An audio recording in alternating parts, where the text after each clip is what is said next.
जब से इंसानों ने होश संभाल है तब से आसमान की नई ऊंचाइयों को छूने के लिए जहाज इसके लिए आज दुनिया में बड़े से बड़े स्ट्रक्चर का निर्माण हुआ है। सबसे जीता जानता उदाहरण बुर्ज खलीफा है जो 8 से 28 मीटर ऊंची है। देखो देखो ये बुर्ज खलीफा है जो 8 से 28 मीटर ऊंची है। आसमान यहाँ पर होता है, यहाँ पर इसकी कदर ऊंचाई पर मोमी जरूर खटकती है। क्या इंसान बुर्ज खलीफा तक सीमित रह जाएंगे? बुर्ज खलीफा और कोई भी ऊंची चीज बनना शबाक नहीं है। इसका जवाब हाँ है। तो कैसे? आज वेल्स मीडिया में हम यही बात करेंगे। आखिर तक इंसान हो से जिसने हम माउंट एवरेस्ट के हम करते हैं सबसे हम बड़ा कंस्ट्रक्शन में बारे में बात कर रहे हैं। दुनिया में इंसानों तरफ बना गया सबसे पहला कंस्ट्रक्शन गीज़ा पिरामिड का था जो 147 फीट के आसपास था।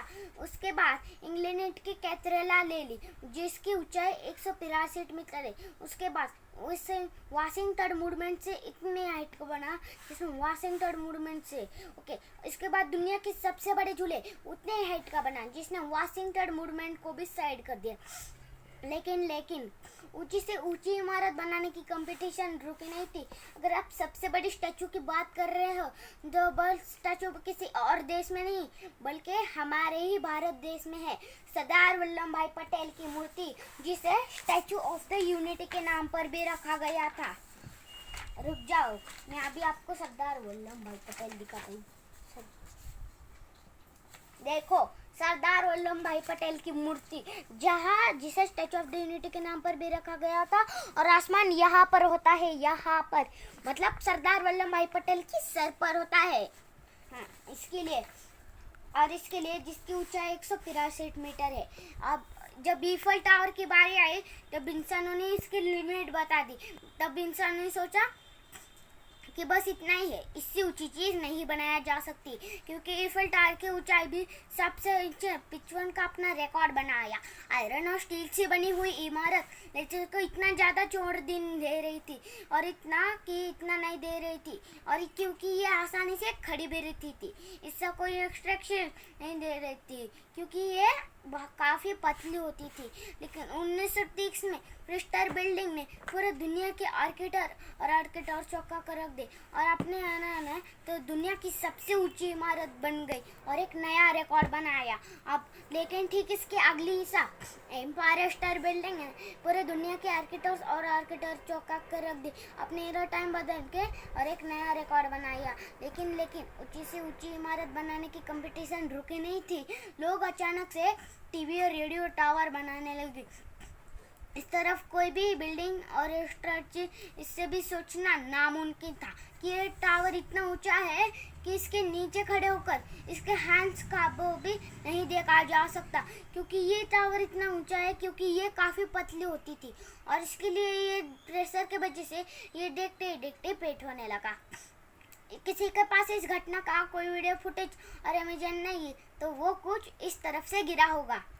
लेकिन दुबई ने इसको भी मार दी थी। साल 2004 में शुरू हुआ इस बिल्डिंग को और 2004 में इस बुर्ज खलीफा को शुरू हुआ जिसकी ऊंचाई 8 से 28 मीटर थी। अब मानोगे नहीं, ये इमारत इतने बड़े है जो इसके टॉप फ्लोर से कोई कूदेगा इसके पृथ्वी के 60 हाथ में 20 सेकंड का वक्त लगता है। इमेजिन करो यार क्या सीन होगा जो वाकई में रोंग पे खड़ी कर देने वाली होगी। लेकिन अब बुर्ज खलीफा से जिसका नाम द स्काई सिटी 1000 है और तो बुर्ज खलीफा इतनी तो स्काई सिटी 1000 इतनी यानी कि बुर्ज खलीफा से 2 गुना ज़्यादा बड़ा। उसके बाद अमेरिका का साउथ अमेरिका एक और प्रोजेक्ट है। इसके बनाएगा जेदा टावर। इसके बाद बनाएगी अल्टीमेट टावर तो इसके लिए हम बनाएंगे बुर्ज खलीफा से भी बहुत ऊंची इमारत जिसका नाम दुबई क्रिक टावर है जो दुबई के हर तरफ के करीब बनने वाले नहीं और वो बुर्ज खलीफा की जल्दी कंस्ट्रक्शन होने वाला है और वो सबसे बड़े और पहला कंस्ट्रक्शन अल्टीमेट टावर बनेगी जिसकी ऊंचाई 100 लाख मीटर ऊंची है। और इसके लिए हम गोल गोल चक्रा घुमाते हैं जैसे कि बिल्डिंग में होते हैं, कभी इसे टेढ़ा मेढ़े बिल्डिंग होते हैं। और मैं बनूंगा कि दुनिया लेकिन अमेरिका का एक और प्रोजेक्ट है जो काम जापान लाएगा। इन सभी ऊंची टावर्स को मार देते हुए जापान लाएगा सबसे बड़ा प्रोजेक्ट जिसका नाम है एक्सर 4000, यानी कि बुर्ज खलीफा से 2 गुना ज्यादा बड़ा होगा। धन्यवाद वीडियो देखने तुझं नाव सांग. मेरा नाम है कुबेर वैभव देशमुख। मराठी में क्यों बात किया बे?